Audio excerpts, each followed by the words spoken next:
नमस्कार। प्रभात साक्षी न्यूज 30 और आप सभी का स्वागत है। विकासशील इंसान पार्टी के प्रमुख मुकेश सहनी के पिता जीतन सहनी की बिहार के दरभंगा जिले में उनके पैतृक घर पर मंगलवार को चाकू मारकर हत्या कर दी गई। इस घटना को लेकर बिहार की राजनीति में उबाल आ गया है। जहां विपक्ष राज्य में जंगलराज होने का आरोप लगा रहा है, वहीं सरकार का कहना है कि दोषियों को बख्शा नहीं जाएगा। मुख्यमंत्री नीतीश कुमार ने जीतन सहनी की हत्या की घटना को अत्यंत दुखद बताते हुए पीड़ित परिवार के प्रति संवेदना व्यक्त की है। उन्होंने पुलिस महानिदेशक को मामले की जांच कर दोषियों के खिलाफ कड़ी कार्रवाई सुनिश्चित करने का निर्देश भी दिया है। मुख्यमंत्री कार्यालय द्वारा जारी एक विज्ञप्ति के अनुसार नीतीश कुमार ने पूर्व मंत्री मुकेश सहनी से फोन पर बातचीत कर उन्हें सांत्वना दी है। हम आपको बता दें कि बिहार सरकार में मंत्री रह चुके मुकेश सहनी विकासशील इंसान पार्टी के प्रमुख हैं। विकासशील इंसान पार्टी विपक्षी गठबंधन इंडिया की सहयोगी है। इस बीच मुकेश सहनी ने कहा है कि मुख्यमंत्री ने उन्हें फोन किया है और दोषियों के खिलाफ सख्त कार्रवाई का भरोसा दिलाया है। बाहर था मैं भी जस्ट पहुंचा हूं और मुझे मीडिया के माध्यम से गांव से जानकारी प्राप्त हुआ है कि हत्या कर दी गई है।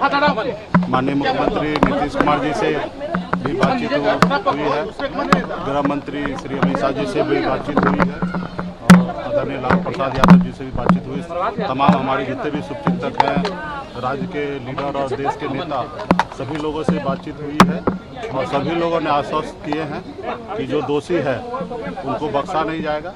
मेरा तो राज्य सरकार माननीय मुख्यमंत्री जी से आग्रह है कि इस पे खुद ही संज्ञान लेते हुए जो दोषी है उसको सजा दी जाए। अभी तो मैं खुद जा रहा हूँ, आज शाम में वहाँ जाने के बाद देखता हूँ कैसे क्या है सारी चीज़ का।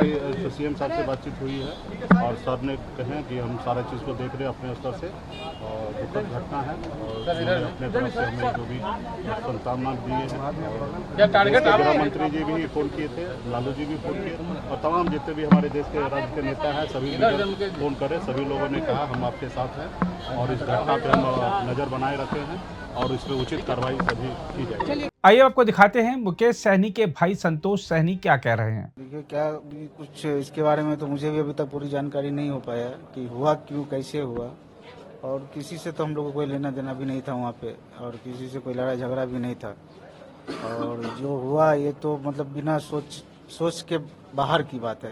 अभी तक हम लोग सोच ही नहीं पा रहे कि ऐसा हुआ क्यों। और कल ही हमारी बात हुई थी पापा से, पूछे कब आ रहे थे, हम बताए कि अभी गया में हैं जहानाबाद में, कुछ दिन में होगा तो हम आते हैं। तो जितना बात हुआ 10 मिनट बात करके फिर हम लोग फ़ोन रख दिए। फिर सुबह सुबह अचानक ये खबर आया तो अभी तो हमको भी नहीं समझ में आ रहा कि हुआ क्या है।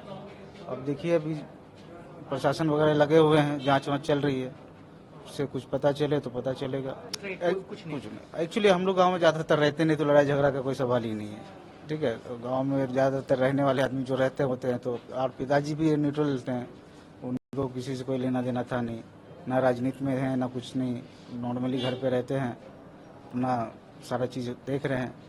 और जो भी स्टाफ वगैरह भी एक दो था तो लोग क्या शाम तक खाना वाना बना के खिला के फिर निकल जाते हैं वो लोग, तो लोग भी 7, 8, 9 बजे तक निकल गए सब आदमी। फिर ये घटना जो हुआ कुछ समझ में नहीं आया। वहाँ पे ही अपना ही जो स्टाफ है सुबह अर्ली मॉर्निंग में जो पहुँचे वहाँ दरवाज़ा खटखटा रहे थे तो गेट खोला नहीं, तो सोचे सो रहे होंगे, तो फिर वो आधा घंटा और वेट किए, फिर नहीं खोले तो फिर पीछे के रास्ते से, खेत वाले रास्ते से जाके जब गए अंदर रूम में तब पता चला कि यह हादसा हुआ। सवाल उठता ही है और हम भी सरकार से मांग करेंगे जल्द से जल्द इसका सोल्यूशन निकाले, कैसे हुआ क्यों हुआ, उस पर कमेटी बैठाए और जाँच करे। दूसरी ओर पार्टी लाइन से ऊपर उठकर सभी राजनीतिक दलों के नेताओं ने इस घटना की निंदा की है। निर्दलीय सांसद राजेश रंजन उर्फ पप्पू यादव ने कहा है, पूर्व मंत्री मुकेश सहनी के पिता जीतन सहनी जी की दरभंगा में निर्मम हत्या बीजेपी के रावण राज का पुख्ता प्रमाण है। उन्होंने कहा कि राज्य में हत्या दर हत्या से कोहराम मचा हुआ है। नीतीश कुमार के शासन का इकबाल खत्म हो गया है। चीफ सेक्रेटरी से भी मिलेंगे और सीएम से भी समय मांगे। सुबह हम मुकेश जी से भी बातचीत किए। बिहार के हालात अच्छे नहीं हैं। सीएम साहब तक कोई बात अब नहीं जा पा रही है। और हमने एडीजे गंगवार साहब से कहा है कि स्पीडी एसआईटी जांच उन्होंने कही है कि और उन्होंने कहा कि हम लोग 48 घंटे के अंदर लुक आफ्टर कर लेंगे। और मुझको लगता है कि मैंने उस दोनों बच्चों के बारे में भी जिक्र किया, इसको भी, और पटना दानापुर दोनों अपराध मुक्त कैसे हो उस पर भी मैंने किया। और उनसे मैंने ये भी चर्चा की कि लगभग जिले में जमीन माफिया, कारोबारी, शराब और ड्रग्स माफिया का इन्वॉल्वेशन थाना और वहाँ के लोकल नेताओं के साथ, मंत्री, एमएलए, एमपी के साथ रहता है। तो ये जो नेक्सस है ये सरकार के इकबाल को खत्म कर रहा है। ये बात मैंने उनसे स्पष्ट कही। और मुझको लगता है कि 5 बजे के बाद मैं जा भी सकता हूँ दरभंगा। मैं आया हूँ, सीएम साहब का यदि हमको मिल गया मिलने का तो मैं मिलूंगा। लेकिन मैं इतना आपको स्पष्ट कह देना चाहता हूँ कि भगवान भरोसे है, अपराधी माफिया नेता ही जब सब कुछ में इन्वॉल्व हों, और थाना लगभग सारे गोरख धंधों में आप उठा के देख लीजिए, जिस नेता परिवार का आप उठाएंगे सबका टेंडर में, सभी धंधों में इन्वॉल्व है। नाम से रजिस्ट्रेशन है, परिवार के मंत्री, एमएलए, एमपी के परिवार के नाम से रजिस्ट्रेशन है, जमीन का कारोबार करता है। तो आप कैसे बचाइएगा जरा आप हमको बता दीजिए। तो ये छोटी घटना नहीं है, इतनी बड़ी 200 बच्चियों का शारीरिक शोषण हुआ मुजफ्फरपुर में नौकरी के नाम पर, कुछ हुआ, और लगातार पटना और दरभंगा में हत्या हो रही है। तो भैया कहाँ है, हम जंगल राज की बात और राजनीति की बात तो नहीं करेंगे, लेकिन मैं इतना जरूर कहूंगा कि लॉ एंड ऑर्डर समाप्त हो चुका है।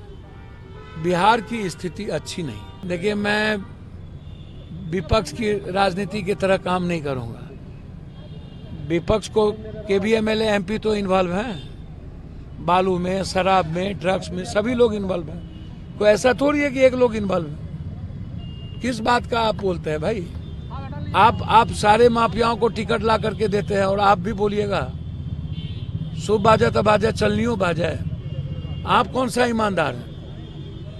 बात सही है कि अपराधियों का मनोबल बढ़ा है, माफियाओं का मनोबल बढ़ा है, स्थिति अच्छी नहीं है।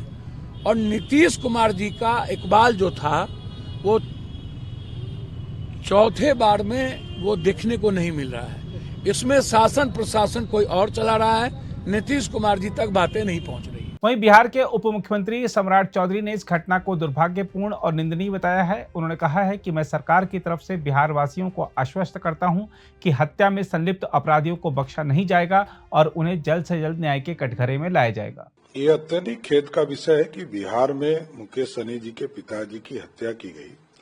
ये चिंता का विषय है।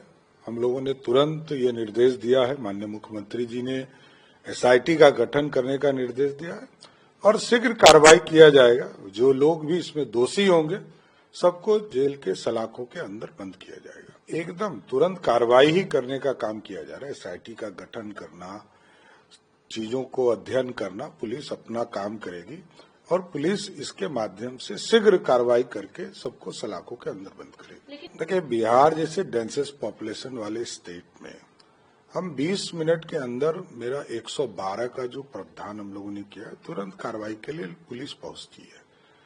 हम देश में सबसे तेज गति से काम करने वाली पुलिस हमारी है। लगातार हम लोग काम कर रहे हैं और कार्रवाई होगी, इसमें कहीं दो मत नहीं। कोई जो भी अपराधी हैं उसको बख्शे नहीं जा सकता। अगर आप भी लेना चाहते हैं देश दुनिया की तमाम जानकारी तो आज ही सब्सक्राइब करें हमारे चैनल को। साथ ही नीचे दिए बेल आइकन को जरूर दबाएं ताकि हर अपडेट आप तक पहुंच सके।